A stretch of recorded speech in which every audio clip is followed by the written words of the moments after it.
Pak Ahok, tadi kita bicara soal reklamasi dan lain-lain yang masih juga dalam proses hukum. Sekarang kita bicara soal Pilkada DKI. Mumpung saya ketemu Bapak juga, banyak loh Pak pihak yang sanksi Bapak nih bakal bisa kalah nanti di 2017 kecuali satu, kalau Ahok ini TSK. Apa pendapat Bapak? Yang penting bukan di PSK. Kan banyak yang doain Bapak supaya jadi tersangka saya kasus percaya ini gini itu. aja, orang boleh fitnah, boleh cerita bohong, menduduh bohong sama kita. Kalau sama kita benar ya ibarat kayak cahaya sinar fajar. Kamu nggak bisa tahan bahwa sinar fajar akan terus Menerangi. menerangi jadi terang siang benderang. Ya kalau kamu benar, sekarang orang boleh fitnah kita. Nanti kebenaran kita tuh seperti cahaya sinar fajar itu yang tidak mungkin kamu tahan. Justru saya bersyukur Tuhan izinkan seperti ini terjadi pada saya. Karena di masyarakat itu ada stigma. Nggak mungkin ada gubernur pejabat yang jujur. Mana mungkin, semua pejabat kaya raya mana mungkin kamu jujur. Itu ada stigma di masyarakat gitu. Pasti malas, pasti nggak jujur. Nah dengan ada peristiwa ini, setelah ini selesai, tidak ada bukti nih, masyarakat akhirnya akan percaya benar-benar di Indonesia ini ada pejabat yang jujur. Ini satu kesempatan saya untuk menghilangkan stigma jelek masyarakat kepada seorang pejabat. Ini kesempatan untuk ngilangin stigma ya Pak, belum boleh kampanye. Nggak Ya. kampanye. Sampai 2017. Saya orang bukan calon, orang gubernur. Oh ya, oke ini menjelaskan aja Pak. Tapi memandang 2017 ya kan, ini kompetitor banyak sekali yang sudah juga mulai turun ke lapangan atau bahkan menggunakan ada kampanye negatif dan lain-lain. Bagaimana Bapak melihat ke depannya? Ya saya tenang aja, mereka harus sadar, mereka lakukan semua benar untuk menjatuhkan, merancang, memfitnah, bahkan bergabung memasang jebakan, bergabung, kompromi untuk menjatuhkan saya dari posisi saya, kira-kira begitu kan? Itu mah kenapa? Dia ada satu hal yang dia lupa, kekuasaan amanah itu dari Tuhan. Kalau Tuhan melihat saya benar, memang saya dikasih amanah. Kamu mau rancang jebakan apapun, kamu akan masuk jebakan kamu sendiri, menggali lubang buat lubang kamu sendiri. Saya tetap akan jadi gubernur. Kun fayakun, kalau Tuhan yang kasih, saya jadi gubernur. Kamu masih ingat amanah dari Tuhan, kekuasaan dari Tuhan. Jadi kalau gitu saya ngapain pusing. Saya hanya bekerja sampai Oktober tahun depan sebaik mungkin untuk membuat perjanjian-perjanjian tadi, seperti koefisien luas bangunan naikin gedung. Supaya jangan sampai ada gubernur yang lain masuk kantong. Makanya saya ingin semua ini tertulis supaya nanti kalau ada ganti bukan gubernur saya pun ini aman. Tapi kalau Tuhan pengen saya jadi gubernur lagi, kamu nggak bisa nahan. Tapi menurut Bapak memang ke depan itu memang akan jadi gubernur lagi nggak sih? Firasat seorang Ahok. Tergantung warga DKI. Saya nggak pernah berani firasat nggak firasat. Saya selalu bekerja sebatas kontrak saya. Kontrak saya sampai Oktober 2017. Saya bekerja dengan baik tergantung orang Jakarta. Mau saya lagi atau enggak? Atau ganti? Kalau ada yang lebih baik dari saya bilang, kamu jangan pilih saya dong. Rugi dong kamu. Ya dong kalau kita bisa beli motor merek Jepang atau merek Itali, harganya sama, masa mau beli merek Ahok? Nggak lucu kan? Itu aja. Ada kompetitor yang sekarang yang udah mulai kampanye dan lain-lain turun ke jalan dan segala macam, turun ke masyarakat itu yang dirasa paling kuat. Saya nggak bilang mengancam deh, yang paling kuat jadi lawannya Ahok. Saya nggak tahu. Semua ya kuat kok. Mana ada sih orang laki yang nggak kuat, orang perempuan aja kuat kok.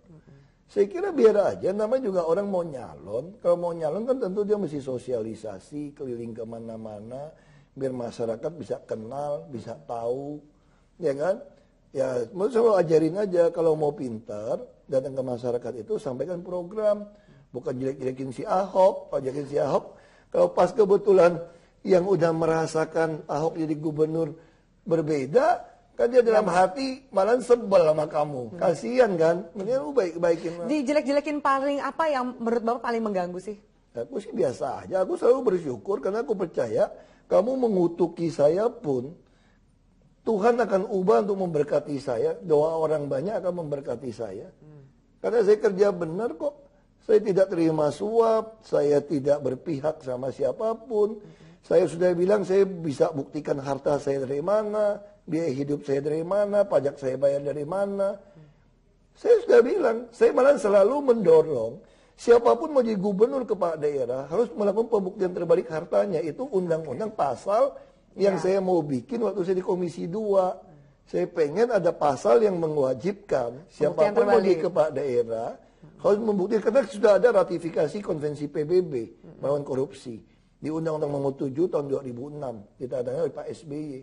Jadi akar masalah di Republik kita adalah korupsi sebetulnya. Nah kalau mau untuk atasi korupsi harus ada pembuktian terbalik harta pejabat. Minimal harta diri sendiri dulu sebelum menggunakan anggaran. Saya udah diperiksa KPK habis. Pak Ahok ini banyak banget nih yang bilang bahwa Ahok ini pede banget karena didukung kuat oleh Jokowi. Sekarang gini kan, saya bukan soal pede dukung oleh Pak Jokowi gitu loh. Pak Jokowi mau dukung saya nggak kalau saya tidak melakukan kebaikan untuk DKI? Itu pertanyaannya. Pak Jokowi bisa percaya sama saya nggak kalau saya ini tukang terima suap, tukang maling selama jadi wakil dia? Justru selama jadi wakil Pak Jokowi bisa lihat karakter saya teruji di hadapan dia. Tapi itu kan jadi keuntungan seorang Ahok yang pernah juga bersama ya, tapi bekerja bersama Pak dengan Jokowi Presiden. Seorang yang sangat konstitusional. Kalau saya tidak betul, kalau saya korupsi, beliau bela saya nggak? Enggak. Kalau saya korup, saya makan suap, ditendang dari beliau. Ketemu juga nggak boleh. Waktu terakhir ketemu nih Pak sama Ibu Risma kemarin di sana ketemu dengan Jokowi. Ya kita ketemu bahas soal kemudahan melakukan bisnis. Pak Jokowi hanya mengatakan akan datang ke Jakarta Surabaya melihat apa yang sudah kami lakukan. Ya kan? Kalau Bu Risma kan melakukan ada notifikasi ke handphonenya, izin mana yang terlambat. Kalau saya bilang saya nggak pakai notifikasi. Kalau ada izin yang terlambat, ada laporan orang dari masyarakat, izinnya dilambat-lambatin, dimain-mainin, langsung saya pecat. Itu aja bedanya. Nggak ada ting deh. Kau pecat aja lah, pusing amat. Pas kemudian ketemu sama Ibu Risma di istana kan juga tahu duduk nih. Sebelahan, Duduk sebelahan. Ngobrolin soal Pilkada DKI nggak sih? Nama Ibu Risma juga masuk kandidat yang katanya sibuk, mungkin akan beliau masuk sibuk PDIP. baca. Aku colek berapa kali ngobrol juga sibuk siapin bahan. Untuk laporan ke Presiden. Kalau itu mau presentasi dengan Presiden. Jadi nggak ada omongan itu? Nggak ada. Oke, tapi kalau misalnya Ibu Risma misalnya maju nih kan juga dukungannya. Ya bagus dong kalau Ibu Risma maju juga bagus. Sehingga orang Jakarta punya pilihan. Mau pilih Ibu Risma dengan hasil yang ada di Surabaya atau pilih Ahok dengan hasil di Jakarta. Kan tinggal bandingin. Sama-sama kepala daerah. Orang bisa bandingin dong. Sungai Surabaya bersih nggak? Sungai di Jakarta bersih nggak? Terus nanganin kewajibannya gimana? Karyawannya gimana? Itu aja. Tapi kan ada beberapa kesaingan berat Ahok nanti di 2017 ini didukung oleh kekuatan partai, kekuatan politik. Ini Ahok yang bandel, nggak mau majunya lewat jalur independen. Saya bukan soal bandel mau maju independen. Ini ada kepercayaan anak-anak muda, teman Ahok, yang begitu khawatir saya tidak dicalonkan oleh partai. Walaupun ternyata kemarin partai mau calon saya, tapi anak-anak muda punya kepercayaan kalau dia nggak ngumpulin KTP, nggak ada partai yang mau ngajak saya. Karena saya udah berantem sama semua DPRD, itu ada di benak mereka anak-anak muda. Sekarang tiba-tiba dia bisa kumpulin KTP, itu kalau saya tinggal. Yang paling berharga hidup di sebuah negara adalah kepercayaan. Unsur terpenting negara adalah kepercayaan. Meskipun politik itu juga kayak bola, bisa saja berubah apapun segala macam, mungkin nggak jalan 2017, tetap bersama relawan, tapi juga bergabung dengan partai. Kan sudah ada dua partai yang bergabung dengan saya, Nasdem dan Oke, yang kedepannya Pak, itu kan mengusung. Iya. Kedepannya kita itu? nggak mungkin gabung karena pendaftaran independen itu 1 bulan di muka daripada partai. Anak-anak muda ini khawatir kalau nggak daftarin saya, takutnya partai politik khianatin saya, terus nggak mau daftarin, hilang saya. Tapi sekarang anak-anak muda kan dengar kan, semua orang nyumpahin saya jadi tersangka, semua orang berharap saya itu nggak ikut lagi, tau nggak? Ya dong, kalau ikut juga mesti kalah. Makanya mesti fitnah-fitnah kayak tadi, supaya kelas-kelas menengah yang baca koran percaya nih, oh ternyata Ahok nggak jujur loh. Ternyata dia barter izin 15% dihilangin tuker sama 200 miliar gitu. Terakhir Pak, jadi Bapak yakin bahwa tidak akan ada status apapun tersangka dan lain dari penegak hukum manapun? Kenapa? Karena saya sama seperti sumber waras. Saya justru bilang kalau paling aman bawa ke pengadilan supaya semua orang bisa dengar apa yang terjadi, tuduhannya apa, BAP-nya apa. Oke, ini kalau nggak bawa ke pengadilan, keluar kertas kayak ini kertas dari siapa? Oke, baik. Gitu loh. Pak Ahok, terima kasih banyak atas waktunya di Prime Time News. Terima kasih atas wawancaranya. Sukses selalu untuk Bapak. Amin. Dan pemirsa, itu dia tadi wawancara kita bersama dengan Gubernur DKI Jakarta Basuki Cahayapurnama. Saya Firman undur diri. Terima kasih atas atensi Anda. Selamat malam, sampai jumpa.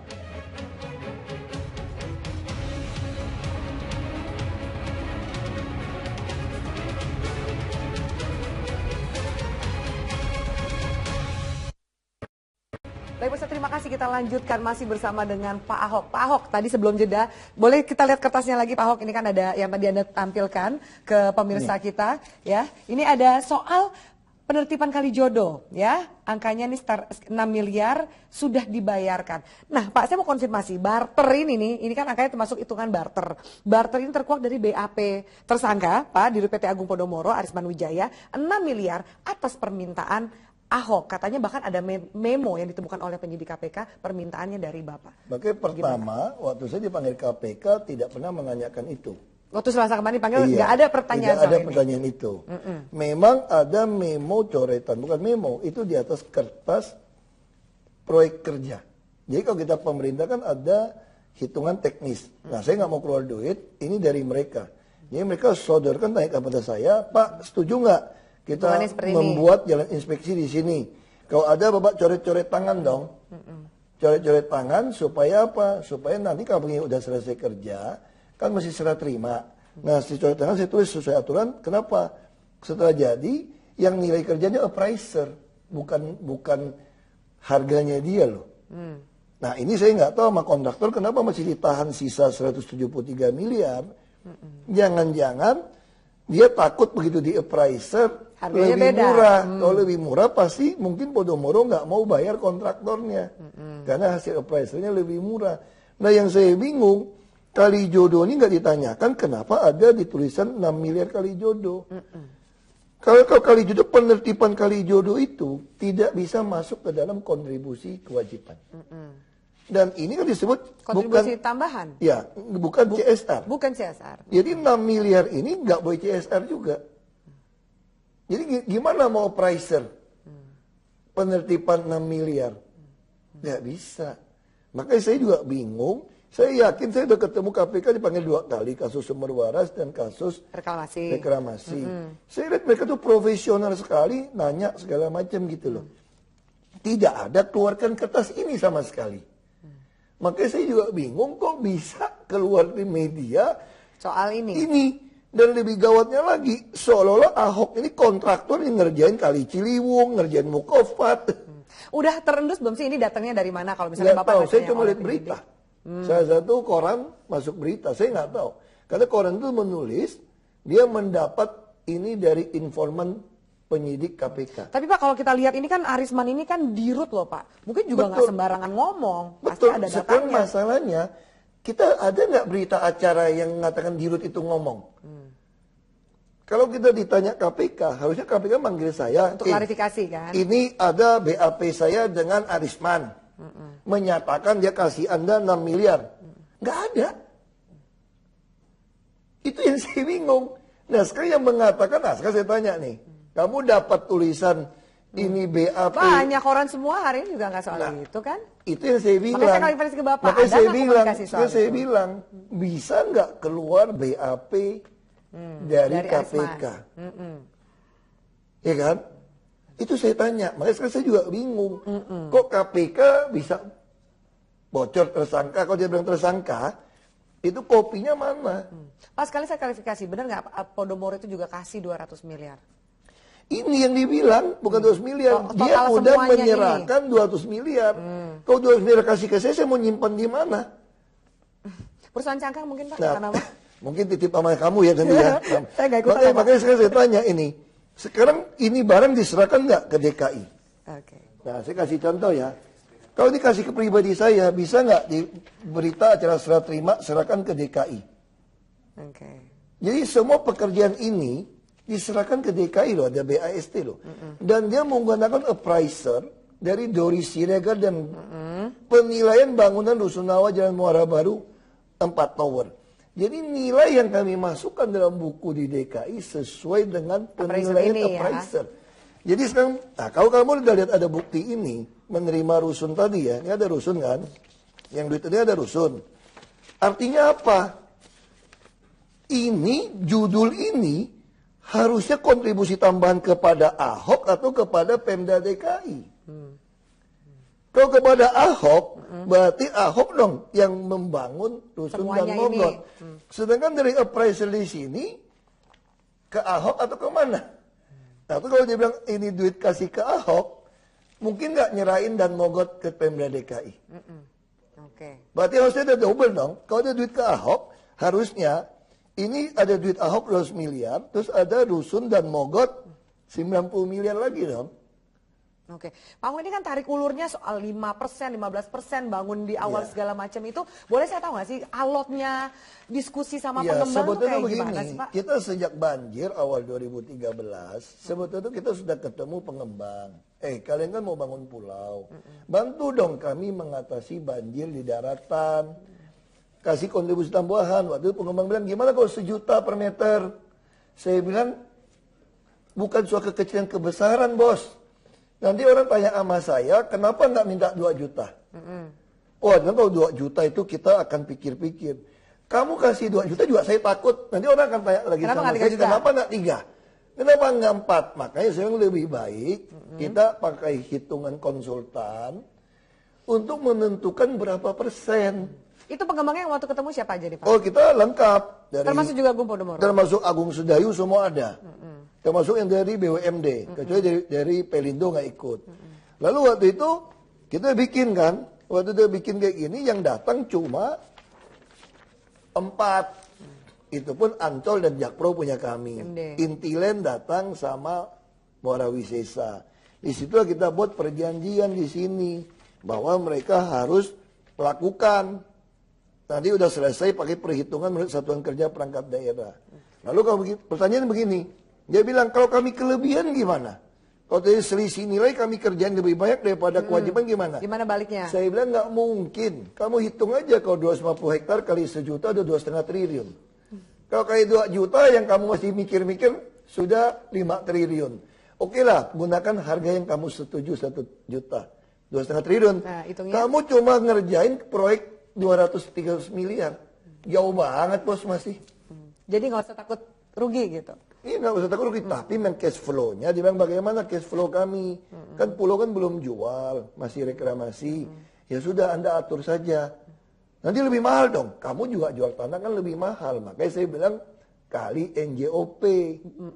Ya lu wajar dong, kamu nanti jualnya setelah 10 tahun, lebih untung, ya sama dong. Dan ini bukan bagi keuntungan ya?